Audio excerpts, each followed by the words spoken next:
Corona virus के बाद घोषित हुए लॉकडाउन के चलते बेरोजगारों का बुरा हाल है। कई लोगों के काम धंधे ठप हो गए हैं। साथ ही अब नौकरी और मजदूरी मिलना पहले से भी मुश्किल हो गया है। इसी क्रम में आपको वॉइस ऑफ एमपी शिवपुरी जिले की एक तस्वीर से रूबरू कराने जा रहा है। जी हाँ, ये तस्वीर शहर के माधव चौक की है, जहाँ पिछले कई साल से रोजाना सुबह के वक्त दिहाड़ी श्रमिकों की भीड़ जमा होती है और काम की तलाश होती है। यहाँ सालों पहले अधिकतर खदानें बंद हो गई थी, जिसके बाद हजारों लोग बेरोजगार हो गए। तब से यहाँ दिहाड़ी काम की तलाश में आने वाले लोगों का मजमा बढ़ गया। अगर यहाँ की ज़मीनी हालात की बात की जाए तो कोरोना वायरस पर बेरोजगारी भारी है, क्योंकि मजबूरी के मारे इन लोगों को गुजर बसर के लिए 2 पैसे कमाना ज़रूरी है। काम की तो इस बार बहुत कमी है इधर, और सबसे मेन कारण है लॉकडाउन का। और लॉकडाउन होने के कारण लोगों को काम कराने की क्षमता नहीं बची। पैसा जाम हो गया, पूरा मार्केट जाम हो गया, मंडी बंद, सारी चीज़ बंद, और मंडी सिस्टम चलता है पूरा, इसलिए काम नहीं चलता।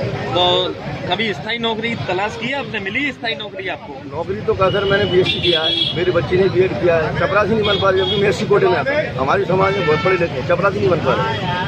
आपने क्या किया? बीएससी मैंने बीएससी किया है। मैं आप क्या करते हैं और यहाँ पे? कारीगरी करता हूँ, जब ठेकेदारी। 40 साल वही आते मजदूरी करने आते हैं। मजदूरी की रेट है कम से कम 4,000 200-300 रुपये जो मिल पाता है। ये सब कोरोना से परेशान है, धंधे से परेशान है, कोई रोजगार का साधन नहीं है। रोज काम मिल जाता है? कोई काम नहीं मिलता है। 2 दिन छोड़कर 1 दिन छोड़कर मिल जाता है काम, वापस लौट जाते हैं। अरे हम तो रोजगार चाहते हैं साहब, मजदूरों के हित में रोजगार मिलना। देखो भाई, किसी भी दावे जो सरकार के द्वारा किए जाते हैं, इसकी पृष्ठभूमि में भी देखा जाता है। जब 2014 में नरेंद्र मोदी जब पूरे हिंदुस्तान में घूम घूम कर प्रचार कर रहे थे, तब उन्होंने क्या वायदा किया था कि हम प्रति वर्ष 2 करोड़ नौजवानों को रोजगार देंगे। 6 वर्ष हो गए, 6 वर्ष में 12 करोड़ लोगों को रोजगार मिलना था। आज स्थिति क्या है?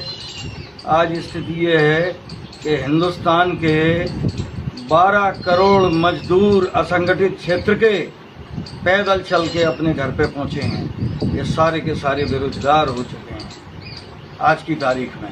ठीक है, 3 लाख कंपनियां, सरकारी आंकड़ा है, 3 लाख कंपनियां बंद हो गई। इनको कौन काम देगा? कोरोना के काल में लोगों के प्राणों को बचाना प्राथमिकता होना चाहिए थी कि रोजगार देना। रोजगार भी मिलेगा, लोग अपने काम धंधे पर लौट रहे हैं।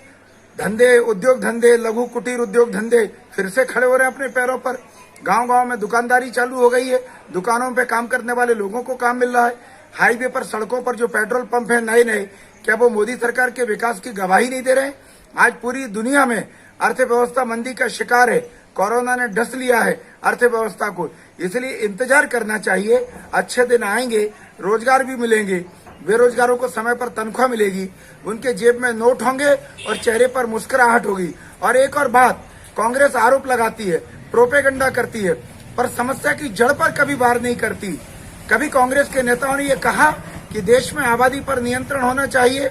यदि आबादी पर नियंत्रण होगा तो गरीबी, अशिक्षा, भुखमरी और बेरोजगारी, ये सब स्थितियां नियंत्रण में आएंगी। पर कांग्रेस के लोग वोट बैंक के लालच में कभी सच नहीं बोलते।